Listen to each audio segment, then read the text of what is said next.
Joined by Michael Shear right now, White House correspondent for the New York Times. Good morning, Michael. Happy Thanksgiving Eve and Thanksgiving to you. Same to you, sir. Thanks for Are, having me on again. are you spending it in Florida or in the city? I am just outside Washington. I think my current plans have me back down in Florida with the president over Christmas break, so I'm staying here with family today. All right, so it's going to be very, very windy inside the Beltway tomorrow, as you know, and we've got 20 people coming. I hope you have a big. You might be able to use our conversation starters. And I just tell you, if you go over and check on Twitter, if you've got a big, diverse crowd, I try and make things easy for the shy and the hard of hearing. Yeah, well, that's definitely me, so I'll take a look. All right, so let's talk a little bit about this released transcript, which I tried to read as fast as I could, about which it's another Rashomon transcript. I'm looking at a career official saying there was a reason. Some lawyers didn't like it. One guy may have quit because of it, and I don't think it is anything except supplemental of the president's defense, but that's not what the headlines look. How did you read it, Michael? Well, look, I think there's a reason that this transcript and another one from Phil Reeker, who's a top State Department official, I think there's a reason why it was released last and why these two didn't testify publicly. And I think that's, largely because, as you say, they were kind of incremental. They did feel that way. They felt like they echoed the testimony of others that we've already seen before. Some to the benefit of the Democratic case and some, I guess, to the benefit of the Republican and Trump defense. I think the reason, my sense, that the reason that some of the headlines, including the one that I wrote, focused on actually two people that resigned, allegedly, according to Mark Sandy, the budget official, resigned because of concerns about the freeze on security aid for Ukraine. I think the reason those headlines are there is because that's new. That was the one piece that we hadn't heard before. Did you talk with about the transcript and have it in your possession before it was posted? No, we didn't. We have a technical person who has set up a little alert system that sends me an email when that page refreshes. That the committee, when they post it on that page, they send me a little alert. I mean, I maybe get 60 seconds before the press release comes out. All right, good. Now, do you think there are parts of this transcript, I'm talking about the OMB fella, I haven't read the other one, that back up the president's side of this story?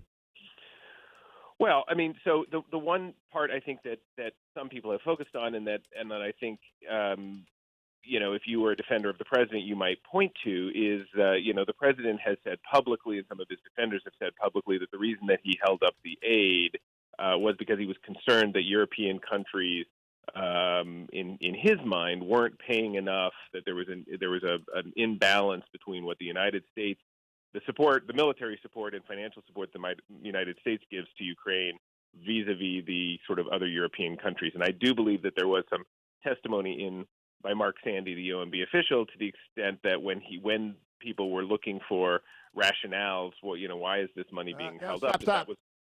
Is it when they were looking for rationales? Isn't that spinning? I don't read it as looking for rationales. I look at it as a reason. Well, the only reason I use the word rationale is that Mark Sandy's testimony was, I'm going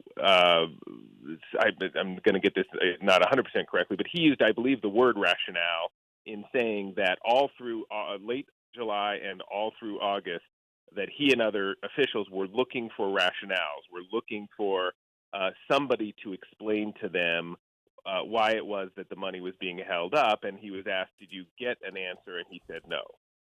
Now, in another part of the testimony, there was a reference to an email which said that one of the explanations for why the money was held up was this concern on the president's part about the imbalance with the U.S. and the Europeans. So, yeah, there was that. If I were the president's defender, that's what I'd probably point to. So, a presidential defender who said an explanation is provided in this transcript of the delay of aid to Ukraine. Are they telling the truth, in your opinion? Sure, I think that's a true statement. I think it is. If I were putting it into context, you would have to then say, I mean, not necessarily if you were a defender of the president, but if you were trying to take an objective look at it, you would have to say that explanation, has to be in context with all of the other information that we've discovered from all of these other witnesses who describe other reasons for why that aid was held up, and you'd have to then judge which, how do those somewhat conflicting answers, kind of marry up against each other, and what evidence do you have for the different, what are differing explanations? But sure, if you're, that is a true statement. That statement is in there. Okay, so now what I'm trying to get to is that confirmation bias is the great bane of every conversation, every individual. It is embedded in our nature. I believe a Trump supporter can read this transcript and say exoneration, and I believe a would-be Trump impeacher can read this and say, see, everyone knew it was wrong. Do you agree with me that both sides can read it those ways? I guess so. I guess the only thing I would push back on a little bit in this specific example is that I don't know that either side, that the information. I agree with you that both sides could point to information that supports their case and might be inclined to do so because of the confirmation bias you're talking about. I don't know that in either case, on either side, the information in this particular deposition is completely dispositive. In other words, I agree with that. Versus, I agree with that. It's just supportive, right? And people tend to look for the evidence that supports their case. I mean, I think that's confirmation bias. Yeah. And dispositive, we ain't going to get dispositive. This is not going to be dispositive. And so do you think that the hearings announced by Chairman Nadler yesterday will add anything to the record unless they get a first-person principal to testify, whether it is John Bolton, Don McGahn, or anyone else? I don't even know what McGahn has to do with this, actually, because he's out of the White House. But what does McGahn have to do with this? I think, so I believe that McGahn's relevance to this is more. I think he was subpoenaed and outside in the Russia case. I think that his relevance to this is really just the legal relevance of if he is. If the legal system says that he must appear, then that has some relevance to the other kind of Ukraine-specific witnesses who, might or might not have to appear. So I think that's his relevance. And as to the question on the hearing, look, my sense is that the hearing that the Judiciary Committee has scheduled is less intended to be a sort of fact panel that addresses the specifics of the facts in this case. And as they've described it, it's a question about sort of what is impeachable, define an impeachable offense, and to sort of have a public airing of the question that I think is on a lot of people's minds throughout this whole thing, which is what is a high crime and misdemeanor, and does any of this rise to that level?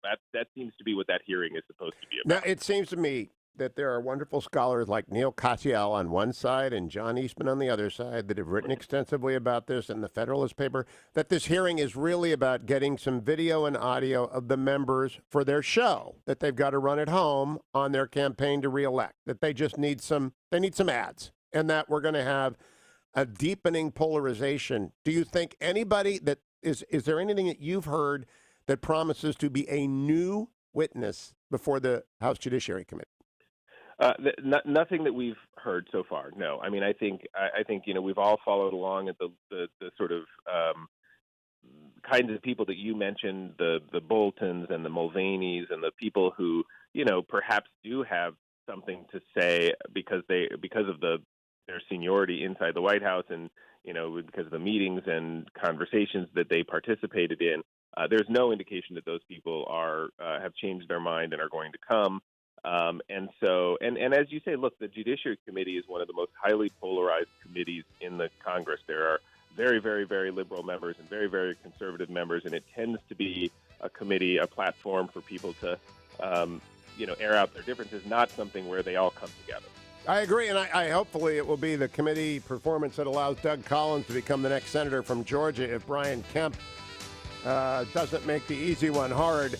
Michael Shear, happy Thanksgiving to you and yours. Stay out of the wind tomorrow. We're going to have a lot of wind inside the Beltway, and it isn't going to be politicians talking. I'll be right back, America. More of the Andrew interview with Jeremy when we return.